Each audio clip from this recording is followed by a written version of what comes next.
Hi, welcome to Lesson 3 of the Navajo Language Learning Series. In this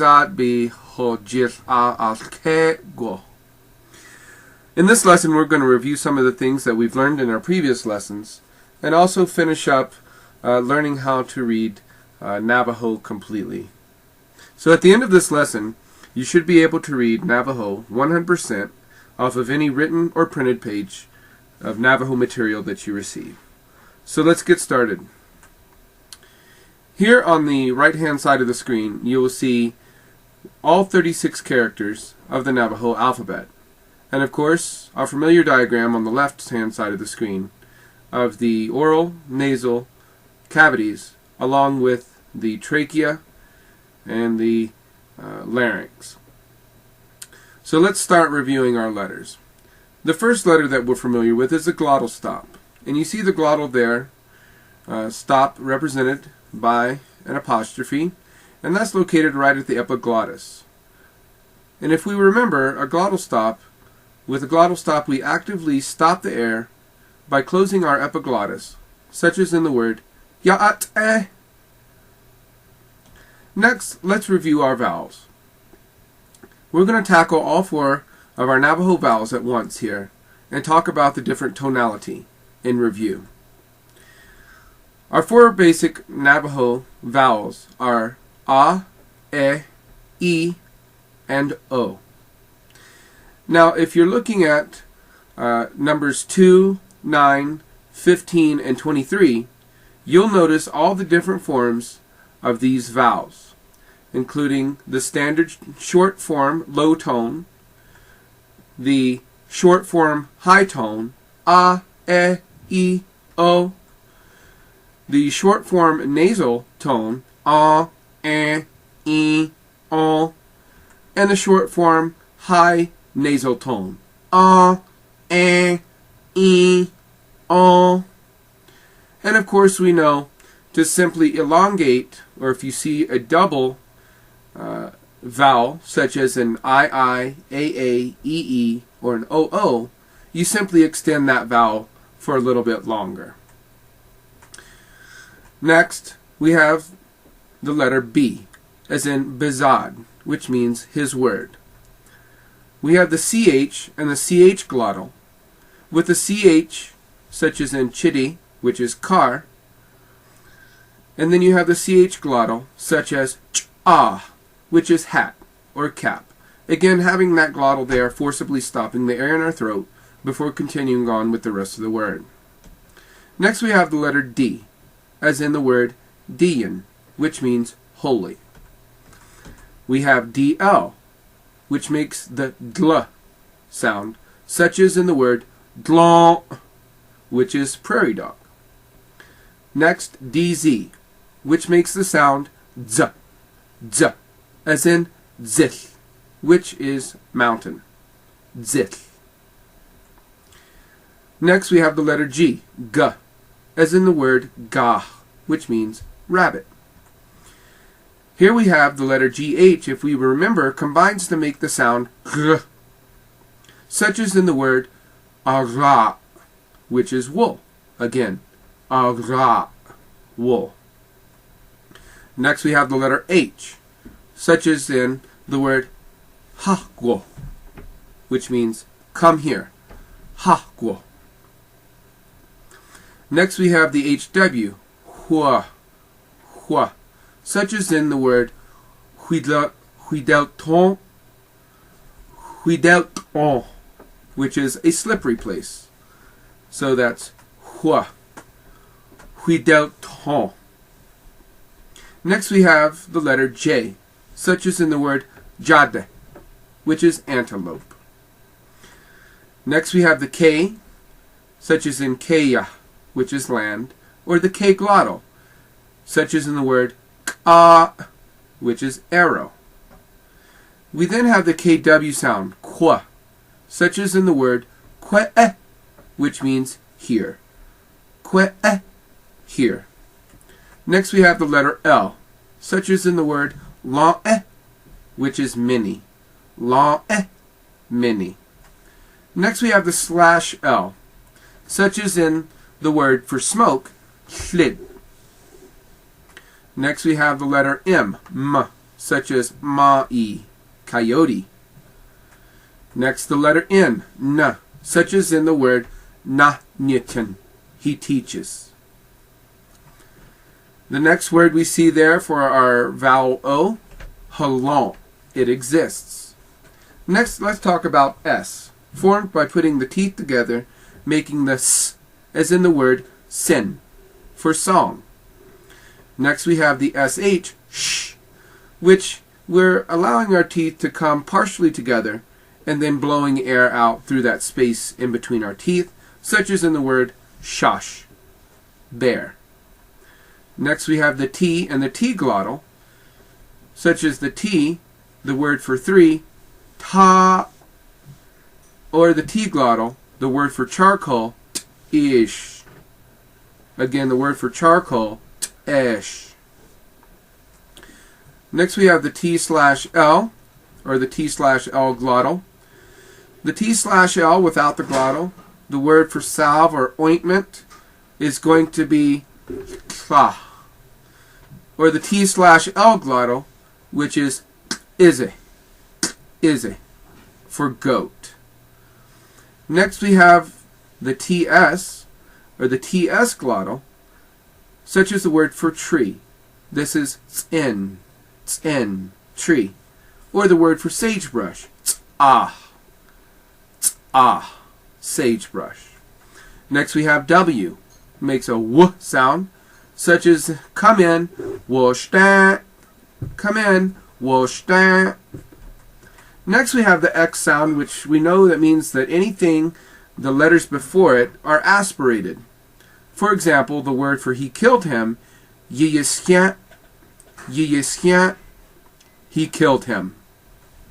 Next is the letter Y, making the y sound, such as in, again, ya'ate. Next the letter Z, as in the word for snow, zos.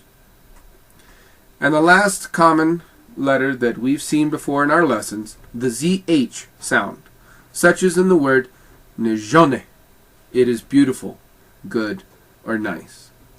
So hopefully this has been a nice review of all the letters that we've learned in our previous 2 lessons. Now let's talk about a few more specialized sounds to really help us to round out and complete our literacy of the Navajo language. The first thing we're going to consider are a set of sounds called diphthongs. Diphthongs, a diphthong is a set of letters that creates a one unique sound. So let's begin. Let's first talk about AI. This diphthong creates the sound I, as in Hawaii, or haigwal, winter. Our next diphthong, AO, makes the sound ow, such as in taos, or the Navajo word daolyet. They are called daolyet. Next we have the diphthong EI, and this creates the sound A, such as in neighbor, or beldlay, which is, I know it says banket, but it's actually blanket. Our last diphthong that we're going to talk about is the OI combination, and this creates a ooey sound, as in the word chewy, or desdewy, it is hot. Now let's take a look at some specialized sounds that you won't see printed on the page when you're reading Navajo. And if you're not aware that they're there, can actually create a little bit of confusion in the mind of the listener. This happens when the letters G, H, K, and T are combined with the 4 vowels A, E, I, and O. If you notice there in the first column, the sound does not change when these letters are combined with the A vowel. So you simply have ga, ha, ka, and ta. You also notice in the third column with the GI and the KI, that sound does not change either. It simply is gi and ki. Now all the grayed out boxes, we're going to actually talk about how to create and how to sound out what's on the printed page. So what you're going to see on the printed page is going to be pronounced a little bit differently in your mouth from the way that you see it's written. Let's talk about these a little bit. Our first one we're going to deal with is GE. You're going to see only the GE written on the page. However, this is actually pronounced gi or gye. Gye. So GE, again, pronounced gye.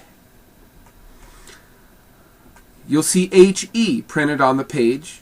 This combination of letters is actually pronounced hye. Again, pronounced hye. Putting that Y sound in the middle of the H and the E, even though you won't see the Y sound printed on the page. The same goes for the KE. You won't see that Y printed again, but the KE, whenever you see it printed or written, is pronounced kye. Again, that's pronounced kye. The TE operates very much in the same way, and it's actually pronounced t with the T, the tongue behind the top teeth, and it's actually pronounced tye.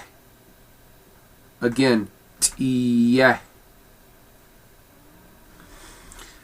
So now let's go to our third column and talk about the combination of the HI and the TI. Let's talk about the TI first. The TI, you'll see written, and you won't see the Y between it, but it's actually pronounced tye. Again, that's pronounced tye. You'll also see the HI printed on the page. You won't see the Y in between it, but the Y sound is put in there, and it's actually pronounced hye. Again, that's pronounced hye. So you just have to be conscious of putting that Y sound in there, but with the E and with the I, with the GHTK, even though you won't see that Y printed on the page. Just know that that Y sound goes in between, and you make it and pronounce it that way. In our fourth column, we see that the sound does change slightly when the GH, K, and T are combined with the vowel O. Now with the G, H, and K, the W sound is very slight. It's not a bright O. It's more you're breathing through it and really making your mouth into an oval shape. So you're actually breathing through the O, such as G-O. If you noticed earlier, we pronounced the word hakwo, and you hear a slight W sound in there.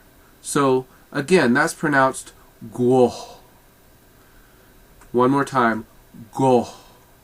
And you're just actually kind of breathing through that O. You'll see the H-O printed on the page, and that's actually, again, breathing straight through that O, more of a fuller sound, and that's pronounced ho. Again, ho.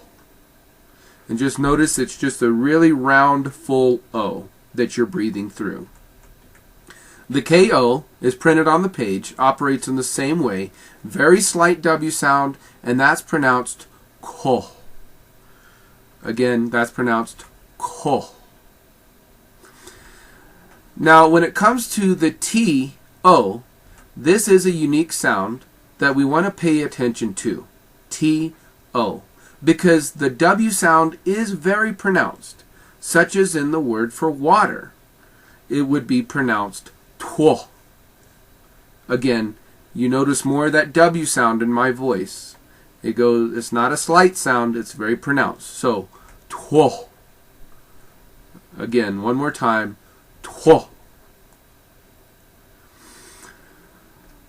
So now, at this point, you should be able to read the Navajo language on the printed page through these 3 lessons. Now that we're at the end of this lesson, Since Navajo is a wonderful language and is actually written exactly like it sounds, except for a few slight cases as we've just reviewed, you should now be able to pick up any Navajo text and read it fluently and completely, 100% of the time. In our next lessons, we'll start getting into grammar and language structure. So we'll look forward to talking to you next time. Until then, Hagone Shikiso.